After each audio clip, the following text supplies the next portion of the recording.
চলতি মাসে 24 এবং 25-এ দুদিন ব্যাংক ধর্মঘটে যাচ্ছে ব্যাংক কর্মচারীরা। দেশের বিভিন্ন ব্যাংক কর্মচারী সংগঠনের যৌথ মঞ্চ এই দেশব্যাপী ধর্মঘটের আহ্বান করেছে। দেশের ব্যাংক শিল্পের নানা দাবি দেওয়া নিয়ে আহ্বান করা হয়েছে এই দেশব্যাপী ধর্মঘট কর্মসূচি।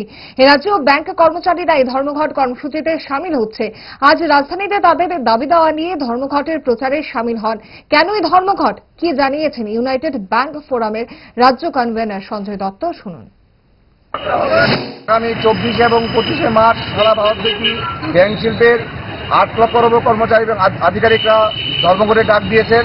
আমাদের দীর্ঘদিনের দাবি যে আমাদের ব্যাংকিং ইন্ডাস্ট্রিতে 5 ডেজ ব্যাংকিং করা চালু করা, যেটা অলরেডি ইন্ডিয়ান ব্যাংকার্স অ্যাসোসিয়েশন, যেটা আইবিএ বলে সংক্ষেপে, আইবিএ অলরেডি অ্যাপ্রুভ করে গভর্নমেন্টের কাছে পাঠিয়েছে। গভর্নমেন্ট সেটাকে নিয়ে দীর্ঘদিন ধরে টালবাহানা করছে এবং মৌলবাদদের আমাদের ব্যাংকিং ইন্ডাস্ট্রিতে গত 1-1.5 বছর আগে যেখানে 8 লক্ষর উপর কর্মচারী ছিল, সেই জায়গায় দাঁড়িয়ে এখন 8 লক্ষের কাছাকাছি আমাদের প্রায় 7,56,000 মতো কর্মচারী আধিকারিক রয়েছে।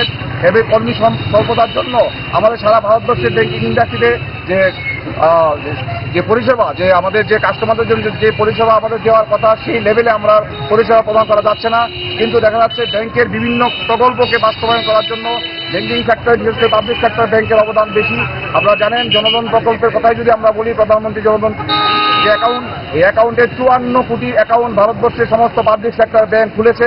সেই জায়গায় দাঁড়িয়ে যে আমাদের উপর যে কাজের লোড, সেই কাজের লোডকে কমানোর জন্য অবিলম্বে ব্যাংকিং ইন্ডাস্ট্রি সমস্ত পাবলিক সেক্টর ব্যাংকে আরো কর্মচারী এবং আধিকারিক নিয়োগের কথা আমরা দাবি রেখেছি। জুড়ে থাকে বাঁধন আপনার চেয়েও আপন, জুড়ে থাকে বাঁধন আপনার চেয়েও আপন, আপনার চেয়েও আপন।